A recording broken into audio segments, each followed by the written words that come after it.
Good morning बच्चों। Language में lesson 13 विशेषण, ये हम लोग क्लास में कर चुके हैं, आपको वीडियो के माध्यम से दे रहे हैं।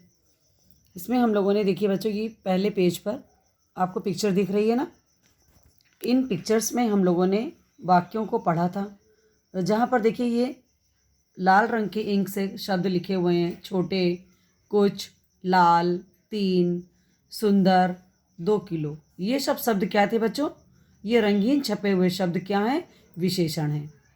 ठीक है, ये शब्द जो हैं बच्चों क्रमशः जैसे भाई, वस्त्र, लेख, पुस्तकें, छात्रों, चीनी, इन संज्ञा के शब्दों की क्या कर रहे हैं? विशेषता बता रहे हैं।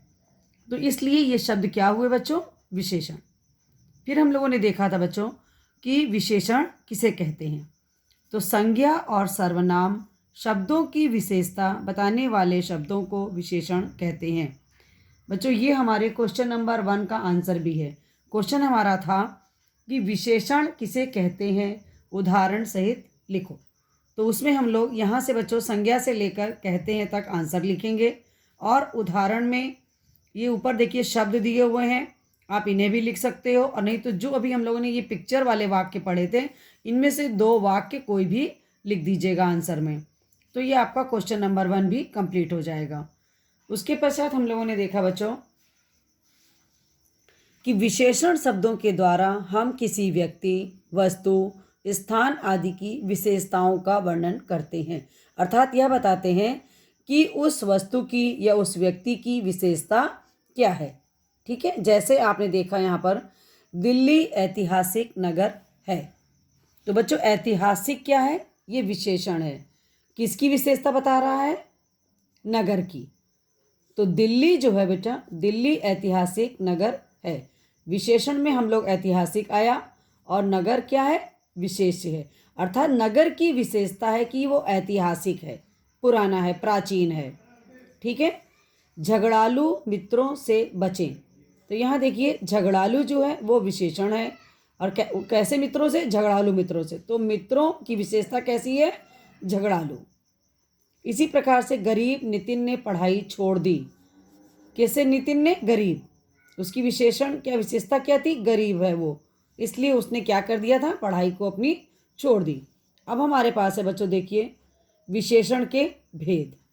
क्वेश्चन नंबर 2 हमारा है कि विशेषण के कितने भेद होते हैं, नाम लिखो।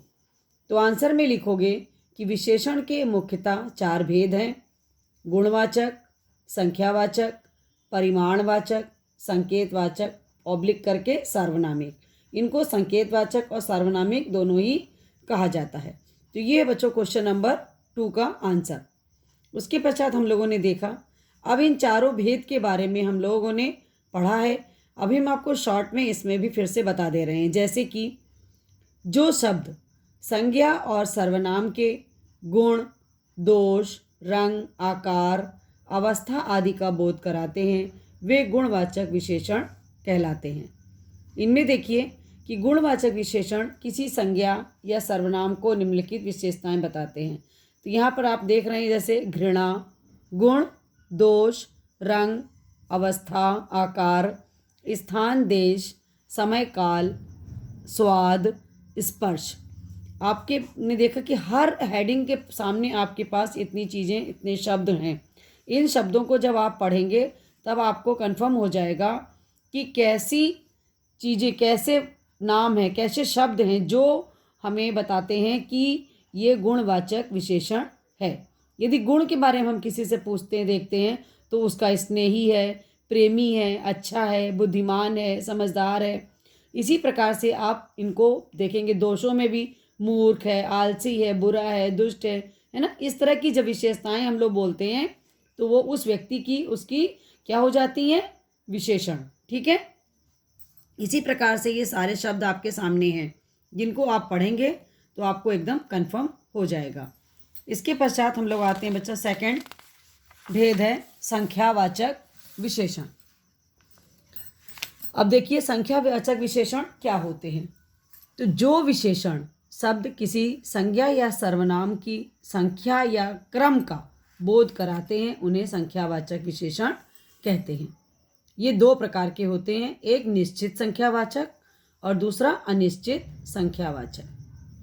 जिन शब्दों से हमें बच्चों संज्ञा या सर्वनाम की क्या पता चलती है, संख्या पता चलती है या उनका क्रम पता चलता है कि वो किस क्रम में है, ठीक है, उसे संख्यावाचक विशेषण कहते हैं। ये दो होते हैं, एक तो बिल्कुल निश्चिंत होते हैं कि आपको कन्फर्म है, एकदम क्लियर, जैसे गणना बोधक 1, 2, 5, 13, 20, ये आपको कन्फर्म है कि 1 है कि 2 है कि 5 है ना। क्रम बोधक में जैसे पहला है कि 10वां है कि 12वां है, 7वां है। आवृत्ति बोधक मतलब उसकी आवृत्ति हो रही है, अर्थात जैसे क्या था यहाँ पर समझ लीजिए, जैसे दुगना तो किसी भी वस्तु का दुगना, डबल, चौगुना, ठीक है, इकहरा, दोहरा आदि। फिर देखिए समूह बोधक शब्दों में जैसे दोनों, पांचों, सातों, आठों आदि। इसी तरह से देखिए प्रत्येक बोधक है, हर साल, हर दिन, प्रत्येक, प्रतिदिन, एक एक। तो इन शब्दों के द्वारा हमें एकदम निश्चित संख्या का बोध हो रहा है, इसलिए ये निश्चित संख्यावाचक विशेषण है।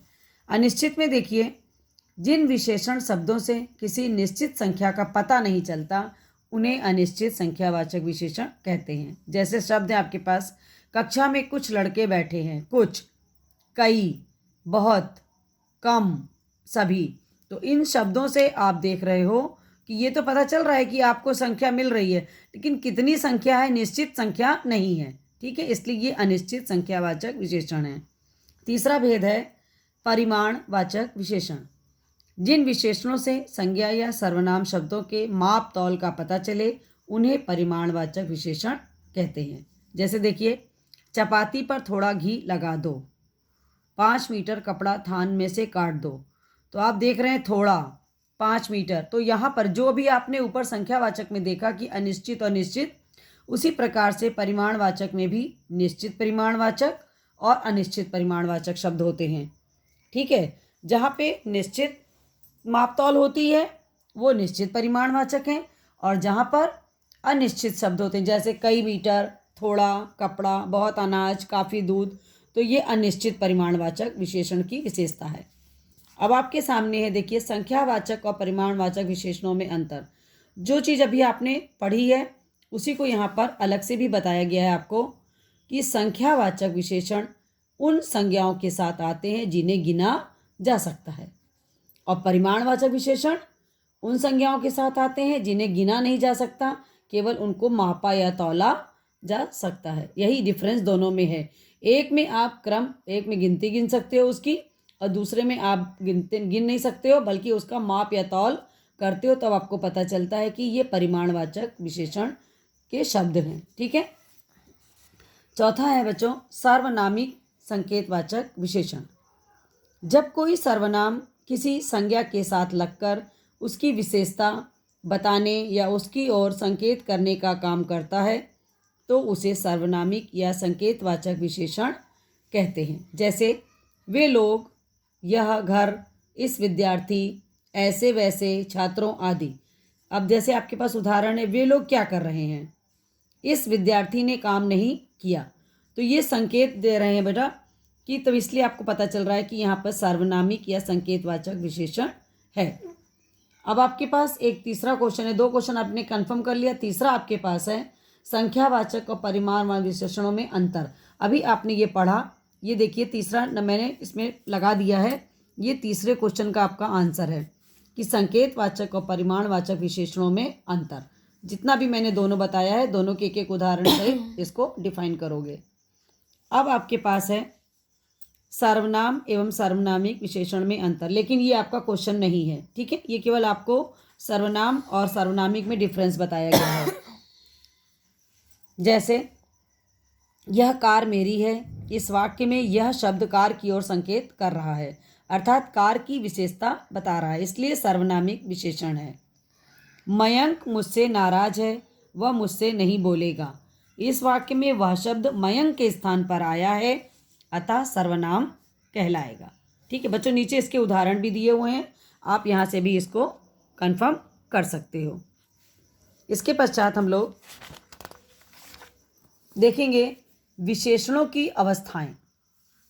तो तुलना की दृष्टि से विशेषण की 3 अवस्थाएं होती हैं, मूलावस्था, उत्तरावस्था और उत्तमावस्था।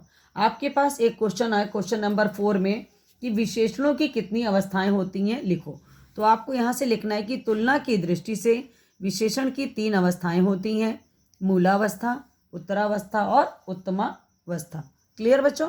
इसमें आपको क्या करना है कि तीनों के नाम लिखने हैं, ठीक है, और उनका एक एक उदाहरण देना है।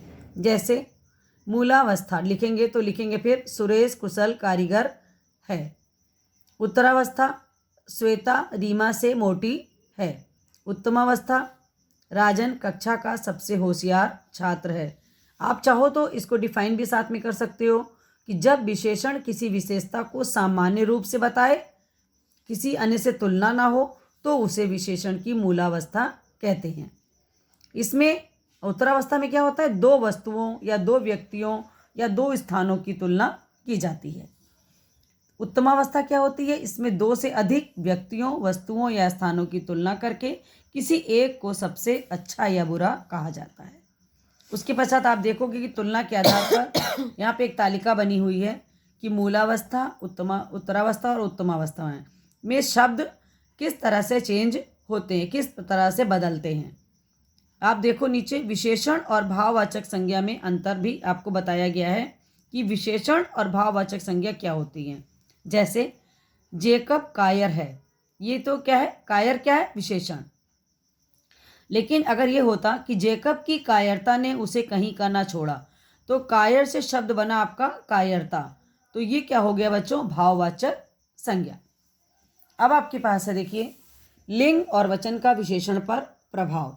ये आपको मैंने पूरा बता चुके हैं। जैसे कि विशेषण संज्ञा के लिंग, वचन और उसके बाद लगे कारक चिन्हों से प्रभावित होते हैं, इनका रूप बदल जाता है। जैसे पेड़ों के पत्ते हरे होते हैं या हरा पत्ता है, हरी हरी पत्तियां लेकर आओ। अब आपके पास है देखिए विशेषणों की रचना, कि विशेषणों की रचना संज्ञा, सर्वनाम, क्रिया, अव्यय, उपसर्ग और प्रत्ययों के द्वारा होती है। इधर देखिए संज्ञा दी हुई है, फिर उनके विशेषण, ठीक है। इसी प्रकार से देखिए आपके पास सर्वनाम से विशेषण बनाना, क्रिया से विशेषण की रचना करना, अव्यय से विशेषण की रचना करना, उपसर्ग और प्रत्यय से विशेषण की रचना करना। अब आपके पास है प्रविशेषण। अब आपको क्वेश्चन नंबर लास्ट आपका 5वां है कि प्रविशेषण किसे कहते हैं। तो यहाँ पे आंसर लिखोगे कि जो शब्द विशेषणों की विशेषता बताते हैं उन्हें प्रविशेषण कहा जाता है। जैसे सईद बहुत परिश्रमी है, गहरा हरा रंग मुझे अच्छा लगता है। अब यहाँ पर देखिए इन वाक्यों में आप देख रहे हो बहुत, बिल्कुल, गहरा, बहुत। तो बहुत, बिल्कुल, गहरा, ये क्या है, परिश्रमी और स्वस्थ और हरा और लंबा आदि विशेषणों को की विशेषता बता रहे हैं। मतलब विशेषण जो हैं उनकी भी विशेषता बताने वाले जो शब्द हैं वे प्रविशेषण कहलाते हैं। इसके पश्चात ये हमारे 5 क्वेश्चन के आंसर भी इसमें आपको हो गए। अब आपके पास है अभ्यास कार्य। अभ्यास कार्य में देखिए ये आपने इसमें क्या करना था, विशेषण शब्द छांटने थे, अंडरलाइन करवाई थी मैंने पूरी, देख लीजिए आप। इसके पश्चात हम लोग एक्सरसाइज नंबर 2, 3, 4, 5 और 6 इनको हम लोगों ने कॉपी पर 1 to 4 किया। तो देखें हम लोग शुरू के मैं आपको बता रही हूँ। जैसे निम्नलिखित वाक्यों में रेखांकित विशेषण के भेद पर निशान लगाइए। आपके सामने देखिए रेखांकित शब्द हैं वाक्य में और ऑप्शन दिए हुए हैं। अब आपको बताना है, जैसे मेले में कम लोग आए, तो कम, अब आपको बताना है कौन सा विशेषण है, का भेद है, तो संख्यावाचक विशेषण। नचिकेता चतुर बालक था, यहाँ देखिए गुणवाचक। माँ ने काफ़ी दूध खरीदा है, परिमाणवाचक। कोई छात्र यहाँ रहता है, सार्वनामिक। इस गली में तीसरा घर मेरा है, संख्यावाचक। फिर देखिए कोष्टक में दिए गए निर्देशानुसार रिक्त स्थानों की पूर्ति कीजिए। आपको देखिए वाक्य दिया हुआ है, फिलअप दिया हुआ है। आपको यहाँ पे ये ब्रैकेट में बताया है कि आपको इसमें क्या चेंज करना है। तो यहाँ पर आपको सर्वनामिक विशेषण भरना है। तो बच्चों यह है, महक ने कहा यह ड्रेस उसे बहुत पसंद है। आज विद्यालय का वार्षिक उत्सव है, तो वार्षिक गुणवाचक विशेषण। वह कलम भी मेरी है, सर्वनामिक विशेषण। इतिहास के छात्र यहाँ भरेंगे ऐतिहासिक घटनाओं को जानते हैं। उसने मौखिक रूप से कहा, दूधिया चांदनी फैली थी, मत भूलो यह देश हमारा है। ये हो गई आपकी एक्सरसाइज 3। 4 में देखिए, यहाँ पर प्रविशेषण से करना है आपको। देखिए इनकी पूर्ति, जैसे सरला बहुत गोरी है, क्या भरेंगे? बहुत। सूरज अब बिल्कुल ठीक है, बिल्कुल। मुकेश बहुत अच्छा गाना गाता है, बहुत अधिक टीवी नहीं देखना चाहिए। ये हो गया बच्चों एक्सरसाइज नंबर 4। 5 देखिए, यहाँ पर निम्नलिखित वाक्यों में से विशेषण और विशेष्य को अलग करना है। वाक्य है आपके सामने, देखिए, कई लोग, तो कई क्या है? विशेषण, और लोग विशेष्य। 5 विशेषण, विद्यार्थी विशेष्य, छोटा विशेषण, बालक विशेष्य, पुरानी विशेषण, इमारत विशेष्य, भूखा विशेषण, बच्चा विशेष्य। ये आपकी एक्सरसाइज नंबर 5। 6 में देखिए, आपको यहाँ पर संख्यावाचक और परिमाणवाचक विशेषण भरने हैं। माँ ने एक कमीज खरीदी, राजू ने 1 दर्जन केले खरीदे, माँ ने 5 किलो अनाज मंदिर भिजवाया, कुछ बच्चे छात्रावास से भाग गए, पुजारी को 1 किलो घी दे दो। बच्चों इस प्रकार से आपका विशेषण का लेसन कंप्लीट होता है। इनकी एक्सरसाइज आपको अपनी कॉपी पे करनी है 1 to 4, 1 to 4, और क्वेश्चन आंसर 5 थे। 5 क्वेश्चन आंसर आपके आंसर मैंने बुक में मार्क करा दिए हैं, उनको उनके आधार पर लिखना है। क्वेश्चन की फ़ोटो आपको मैंने भेज दी है। धन्यवाद बच्चों।